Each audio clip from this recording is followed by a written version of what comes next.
स्वागत है दोस्तों आप सभी का GK24 के ऑफिशियल यूट्यूब चैनल पर। आज की इस वीडियो में हम बात करने वाले हैं बेंगलुरु के बारे में। आप सभी को पता है कि बेंगलुरु जो है बीते कुछ टाइम से बहुत ज्यादा न्यूज में बना हुआ है। इसके न्यूज में बने रहने का कारण है यहाँ पे पानी की किल्लत, यानी कि पानी की बहुत ज्यादा शॉर्टेज हो रखी है आज के टाइम पे बेंगलुरु में।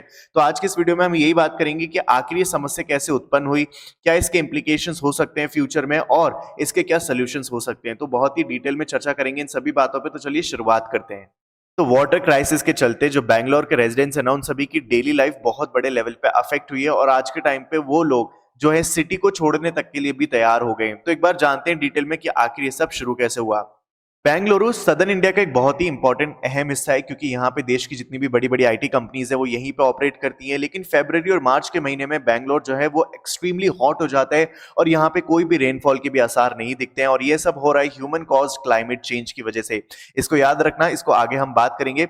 वाटर लेवल जो है वो एक्सट्रीमली लो लेवल पे पहुंच चुका है, पर्टिकुलरली पुअर एरियाज के अंदर। और इसकी वजह से जो यहाँ पे वाटर की कीमतें हैं वो स्काई रॉकेट हो चुकी हैं because of demand and supply rule. City और स्टेट गवर्नमेंट जो है दोनों ही ट्राई कर रहे हैं कि कैसे ना कैसे करके सिचुएशन को कंट्रोल में लाया जा सके इमरजेंसी मेजर्स को यूज करके। लेकिन यहाँ पे अभी तक जो है कोई भी इंप्रूवमेंट देखने को नहीं मिला है। लेकिन बहुत सारे एक्सपर्ट्स का ये मानना है कि अभी वर्स्ट कंडीशन तो अभी आई नहीं है, जो कि अप्रैल और मई के महीने में देखी जा सकती है, क्योंकि वो एक्सट्रीमली समर वाले मंथ होते हैं।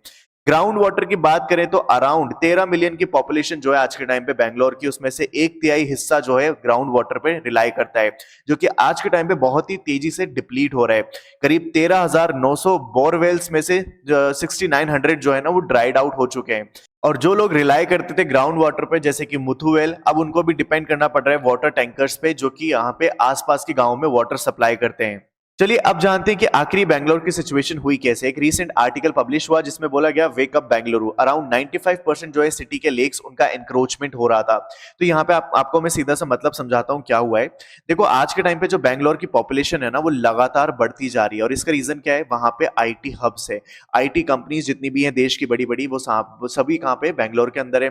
तो वहां पे जॉब अपॉर्चुनिटीज का काफी बड़ा एक एनवायरमेंट है। तो जिसे देखो आपके पड़ोस में देख लेना, कोई ना कोई आपको जरूर मिल जाएगा जो बेंगलोर में रह के आज के टाइम पे जॉब कर रहे हैं। तो ऐसे लोग क्या करते हैं, या तो वो बेंगलोर मूव कर जाते हैं टेम्परेरी बेसिस के लिए या फिर सेटल हो जाते हैं, घर खरीद लेते हैं। अब देखो लैंड तो जो है वो लिमिटेड है, ठीक है, लेकिन पॉपुलेशन लगातार बढ़ती जा रही है तो लोग क्या करेंगे, कंस्ट्रक्शन करेंगे। अब कंस्ट्रक्शन लैंड पर तो हो गया, लेकिन व्हाट अबाउट कि जब कंस्ट्रक्शन एक टाइम के बाद आपको जगह ना मिले तो फिर आप क्या करोगे, ऐसे एरियाज में मूव कर जाओगे जहां पे ऐसे लेक्स बने हुए होंगे। तो लेक्स को तो क्या कर दिया जाएगा, मान लो कि अगर ये लेक है तो इसको बूर दिया जाएगा, ठीक है, यानी कि भर दिया जाएगा और इसके ऊपर क्या कर दिया जाएगा, कंस्ट्रक्शन कर दिया जाएगा, यानी कि बिल्डिंग बना दी जाएगी।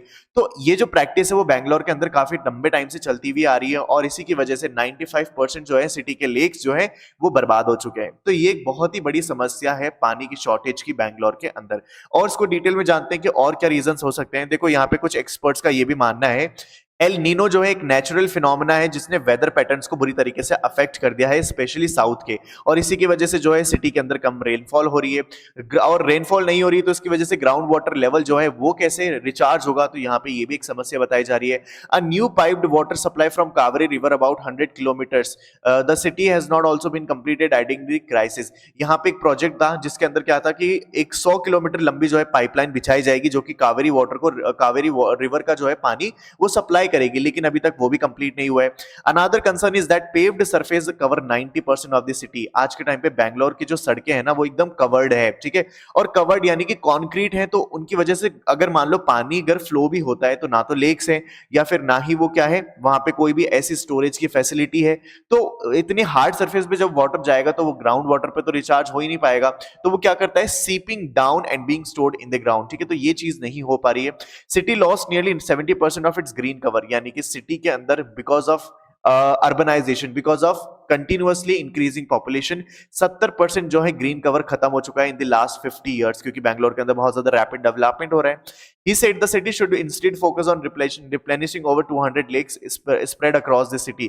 यहाँ पे यही बोला जा रहा है कि अगर चाहते हैं इस प्रॉब्लम से निपटने के लिए तो यहाँ पे सिटी को फोकस करना चाहिए 200 लेक्स को रिप्लेनिश करने के लिए, ठीक है। और जो भी कंस्ट्रक्शन हो रहा है लेक्स के पास उसको रोका जाना चाहिए और रेन वाटर हार्वेस्टिंग को बहुत ज्यादा महत्व देना चाहिए, जिससे कि जो है हमारा आसपास का ग्रीन एरिया है वो भी बढ़े। तो इन सभी रीजंस को बताया गया, इन सभी तरीकों को बताया गया जिससे क्या हो, यहाँ पे चीजें सही हो सके।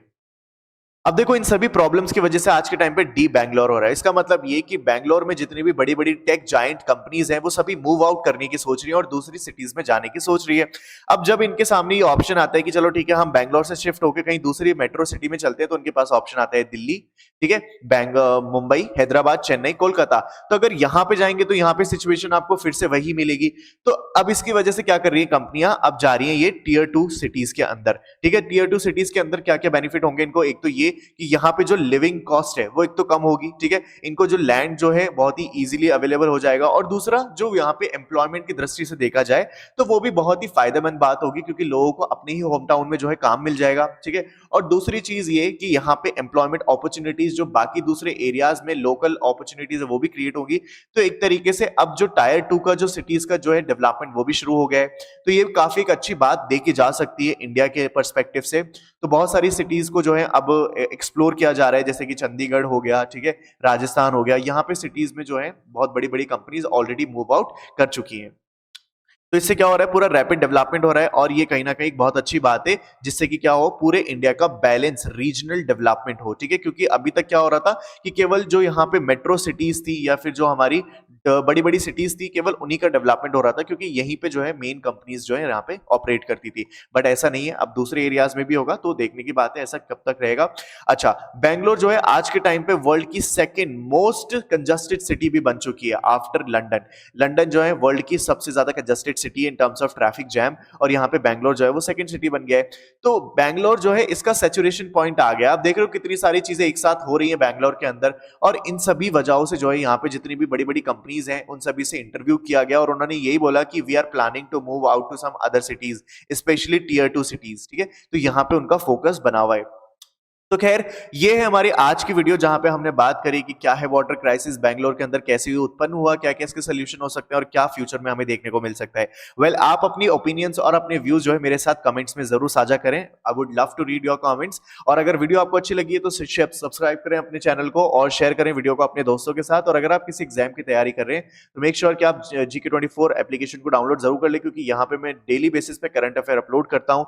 MCQ होते हैं यहाँ पे, बहुत सारे प्रीवियस ईयर क्वेश्चन होते हैं आपकी प्रैक्टिस के लिए, और काफी सारा स्टडी मटेरियल भी है। सब कुछ है फ्री ऑफ कॉस्ट, डिस्क्रिप्शन में लिंक है, इसका डाउनलोड कर लेना। तो मिलते हैं जल्द अगली वीडियो में, तब तक के लिए खुश रहिए और देखते रहिए GK24।